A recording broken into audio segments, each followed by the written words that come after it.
ഇപ്പോൾ വരുന്ന പ്രധാനപ്പെട്ട വാർത്ത കലാഭവൻ നവാസ് അന്തരിച്ചു എന്നതാണ്. ഹോട്ടൽ മുറിയിൽ മരിച്ച നിലയിൽ കണ്ടെത്തുകയായിരുന്നു കലാഭവൻ നവാസിനെ. എന്താണ് സംഭവിച്ചത് എന്നത് അറിയേണ്ടിയിരിക്കുന്നു. 51 വയസ്സായിരുന്നു. ചോറ്റാനിക്കരയിലെ ഹോട്ടൽ മുറിയിലാണ് മരിച്ച നിലയിൽ കണ്ടെത്തിയത്. SS ശരൺ ചേരുന്നു നമുക്കൊപ്പം. SS ശരൺ, എപ്പോഴാണ് കലാഭവൻ നവാസിനെ മരിച്ച നിലയിൽ കണ്ടെത്തിയത്? അതാണ് നമുക്ക് അറിയേണ്ടത്. നേരത്തെ നവാസിന്റെ പ്രതികരണങ്ങളൊക്കെ പല വിഷയങ്ങളിലും ഇക്കഴിഞ്ഞ അടുത്ത കാലം വരെയൊക്കെ വളരെ സജീവമായി തന്നെ ഉണ്ടായിരുന്നു. കലാഭവൻ നവാസ്, ഡിറ്റക്റ്റീവ് ഉജ്ജ്വലൻ എന്ന് പറയുന്ന സിനിമയിലടക്കം കലാഭവൻ നവാസ് ഒരു പ്രധാന കഥാപാത്രമായിട്ടൊക്കെ അഭിനയിച്ചതാണ് അടുത്തിടെ. അഷ്റഫ് ഗുരുക്കൾ അതിൽ ഈ സംഘടന സംവിധാനത്തിലൊക്കെ നവാസിനെ കുറിച്ചൊക്കെ വളരെ കാര്യമായി പറഞ്ഞതൊക്കെ ഈ അടുത്തിടെ നമ്മൾ വായിച്ചതുമാണ്. കലാഭവൻ നവാസിന്റെ വിയോഗ വാർത്തയാണ് ഇപ്പോൾ എത്തുന്നത്. ചോറ്റാനിക്കരയിലെ ഹോട്ടൽ മുറിയിൽ മരിച്ച നിലയിൽ കണ്ടെത്തുകയായിരുന്നു കലാഭവൻ നവാസിനെ. നമുക്കൊപ്പം അനൂപ് ഷൺമുഖനുണ്ട്. അനൂപ് ഷൺമുഖൻ, കലാഭവൻ നവാസ് മിമിക്രി കലാരംഗത്ത് നിന്ന് ചലച്ചിത്ര ലോകത്തേക്ക് കടന്നു വന്ന താരമാണ്. ചൈതന്യം എന്ന സിനിമയിൽ തുടങ്ങി പിന്നീട് അങ്ങോട്ട് ചെറുതും വലുതുമായ പല സിനിമകളിൽ നമ്മൾ കണ്ടതാണ് നവാസിനെ. നവാസിന്റെ മരണം സംബന്ധിച്ചിപ്പോൾ ലഭിക്കുന്ന വിവരങ്ങൾ എന്താണ്?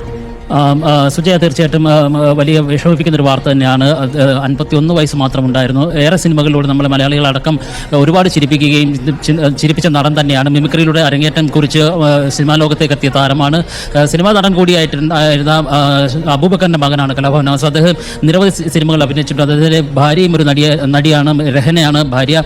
എന്തായാലും കലാഭവൻ നവാസ്, ആ പേര് സൂചിപ്പിക്കുന്ന പോലെ തന്നെ കലാഭവനിലൂടെ കടന്നു വന്ന അനേകം സിനിമാ ലോകത്തേക്ക് കഴിയുന്ന പല സിനിമകളുണ്ട്. ഇപ്പോൾ സിനിമ ഷൂട്ടിംഗിലായിരുന്നു. ഒരു പുതിയ സിനിമയിൽ ഡിറ്റക്റ്റീവ് ഉജ്ജ്വലിന് ശേഷം അടുത്തൊരു ചിത്രത്തിൽ അഭിനയിച്ചുകൊണ്ടിരിക്കുകയായിരുന്നു കലാഭവൻ നവാസ് എന്നാണ് ഞാൻ മനസ്സിലാക്കുന്നത്. ലേബി സജീന്ദ്രൻ, സിനിമ ഷൂട്ടിങ്ങിനായി എടുത്ത അല്ലെങ്കിൽ അതിനിടയിൽ താമസിക്കുന്ന മുറിയിലാണോ, ഹോട്ടൽ മുറിയിലാണോ ഇപ്പോൾ കണ്ടെത്തിയത്?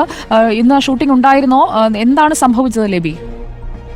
സുജയ്, അങ്ങനെയാണ് മനസ്സിലാക്കുന്നത്. ചോറ്റാനിക്കരയിൽ ഷൂട്ടിംഗ് പുരോഗമിച്ചു വരികയായിരുന്നു. ഷൂട്ടിങ്ങിന് ശേഷം മുറിയിൽ വിശ്രമിക്കാൻ വന്ന സമയത്താണ് ഹൃദയാഘാതം ഉണ്ടായത് എന്നാണ് ഇപ്പോൾ KS പ്രസാദ് അടക്കമുള്ളവർ പറയുന്നത്. KS പ്രസാദും പിഷാരടിയും ഒക്കെ അങ്ങോട്ട് പോയിക്കൊണ്ടിരിക്കുകയാണ്. ചോറ്റാനിക്കരയിലെ ടാറ്റ ആശുപത്രിയിൽ മൃതദേഹം ഉണ്ട് എന്നാണ് അറിയുന്നത്. അരമണിക്കൂർ മുമ്പാണ് ഇവർക്ക് ഫോൺ സന്ദേശം വരുന്നത്. ഇത്തരത്തിൽ ആശുപത്രിയിൽ പ്രവേശിപ്പിച്ചിരിക്കുന്നു എന്ന് പറഞ്ഞ്. ഏതായാലും വളരെ ദുഃഖകരമായ വാർത്തയാണ്. കലാഭവൻ നവാസ് ഇപ്പോൾ ഒരു ചിത്രത്തിൽ അഭിനയിച്ചുകൊണ്ടിരിക്കുന്നു. അതിന്റെ ലൊക്കേഷൻ ചോറ്റാനിക്കരയിലാണ്. അവിടെ നിന്ന് ഷൂട്ടിംഗ് ലൊക്കേഷനിൽ നിന്ന് മടങ്ങി വിശ്രമിക്കുന്നതിനിടയിൽ ഹൃദയാഘാതം ഉണ്ടായി എന്നാണ് ഇപ്പോൾ ലഭിക്കുന്ന വിവരം. ഈ ഇത്രയും വിവരങ്ങളാണ് ഇപ്പോൾ KS പ്രസാദ് അടക്കമുള്ള സഹപ്രവർത്തകർക്ക് ലഭിച്ചിരിക്കുന്നത്. ഈ വാർത്തയറിഞ്ഞ് അവരൊക്കെ അങ്ങോട്ട് പോയിക്കൊണ്ടിരിക്കുകയാണ്. സുജയ, ഏതായാലും വളരെ സങ്കടപ്പെടുത്തുന്ന വാർത്ത തന്നെയാണ്.